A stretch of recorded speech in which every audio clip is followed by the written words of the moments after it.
Hey, this is Dave Rapoza. I was gonna make this video a while ago, but I couldn't because I couldn't figure out how to make the codecs work in Cam Studio. So, anyways, I'm sorry this took so long.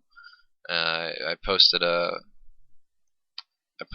blog entry on the August 20th asking people to give me suggestions for videos, and this video was more just a test to make sure I got the codec down. So I'll answer some of the questions. These won't really be like direct technique questions because I'd rather do that while I'm painting, so I can actually address each issue and zoom in and whatnot and show you exactly how to do it and whatever. But I'll just cover the questions that were more about thought process and just how I go about starting a piece. So anyways, I'll get to that. So Andrew Doma asks, he said maybe it's a good thing to talk about using references in your pieces if you use them at all. I I do and I don't. I don't really use direct references. I'm like when I start a piece, I'll go in and I'll look for references online when I like more like style references. So if I'm really inspired by some guy's work, like I won't copy it or anything, but I'll look up his general style, like how he uses textures or how he goes about composing his pieces or the way that things flow and the energy or things like that. Like Kakai, I love the way he has so much like power and energy in his pieces, and it's really cool. So it's not like I would go in and directly use like a figure in his piece as a reference. I would more or less look at like just the way he makes things look like they're moving fast. So it's things like that. Like I don't really directly go in and copy anything, or I mean, unless I'm having a serious problem, then I might take a picture of like myself doing it, like or if it's like a hand, I'll use my hand and pose, you know, because sometimes you can't just find exactly what you're looking for in a piece. So yeah, I'd go in the beginning, look up, pick like three of my favorite artists, and also I do that to be like, this is where you have to be like I have to try really hard to get my pieces up to a level of finish like that, and I know that's not really the case in these sketch videos and my posts on my blog because these are all just really quick personal pieces, but I do that a lot for client work. Like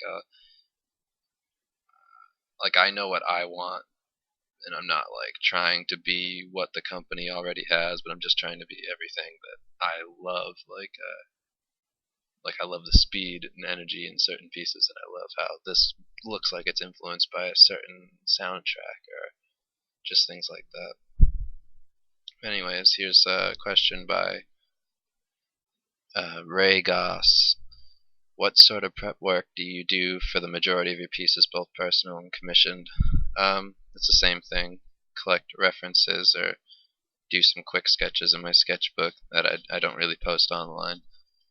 Let me see. What size zoom level do you work at? Why is that important?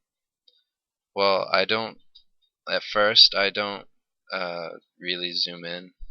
When I sketch, I just sort of, sketch all the big shapes and just try and like get out energy and whatnot, try and make it look like it's moving or alive or whatever.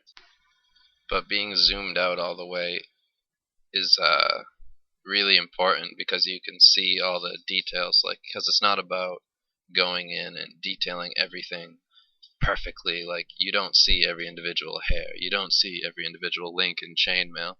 So it's more about implying the things you want to paint. You don't, you know, like I said, you don't go in and detail out everything in the piece because when you look at somebody, you see faces, you see hands. You don't look at everything at once, every single little detail. So when you do it like that, your brain just knows, that doesn't look real because that's not how we actually see things. anyways, what tools do you use, and how do you use them most effectively? In your zombie cheerleader video, I saw you open windows, and I couldn't tell. Are they brushes? Yeah, but again, brushes don't help you unless you know what you're trying to do. Like, if you're trying to imply something, then you make a brush, to figure that out. I don't need to do all this, so I'll make a brush to imply that there's a lot of hair flowing, or dirty ground, or, you know, like a gritty texture on a face or something. You don't want to draw in every single little crack because it won't look real. So the brushes are there for that. But I mean, until you understand that that's what you're trying to do, the brushes won't really help you. You have to really get it that that's what you're aiming for, so you know what to make when you create a brush. Because you can't just go in and create a brush and expect that, just because it looks dirty, that it's going to look great in the piece. Okay, how are you adding color to your work? A separate layer over your black and white set to multiply? Are you painting under your black and white values? No, I'm painting on top, but what I do is I just create a color layer on top of a sketch, but the sketch is pretty rendered out. Like I'll sketch in the values and I try and flesh it out as much as I can before I go to that stage, because when you apply the color layer, you have to have a value underneath it in order for it to look right. And yeah, so I use low opacity color layers or overlay layers. I mean, not all the time, but just because that's really quick. I mean, that's not even a big step either, because after that I will, I'll do the adjustments, try and get my colors just right, and then I'll paint on top of it using the colors I have there, and I'll pick richer colors and stuff based off those ones. But that's more just like setting groundwork, and it gives me a better idea of where I'm going with the piece, so it's easier for me to think through it, because I'm not so good at choosing colors correctly and working through that whole process. I'd also like to hear what you have to say on composition and your inspiration. How do you stay motivated to stay working? What's the best way you found to generate ideas? Well, I mean, I'm not really great with composition. Like, I usually just try and make your eye move around the page. Try not to lead it off in any way. Tangents going off to, corners of the image will just mess it up. So, I mean, I don't know if I'm the guy you should ask about that, but you can always get a book on it or study or whatever you need to know. Go, look it up. I mean, there's more than enough information out there, and I should probably do the same. My inspiration is well, successful people and trying to get out of crappy situations, pretty much. Like right now, my inspiration is people like Bobby Chu and this guy I talked to, Mike Buckus, and these guys just, it's not like working hard, because I'm working hard. I'm working 12-hour days and stuff like that, but it's about working smart. I could be doing the same amount of work for more if only I knew these people and had the right connections.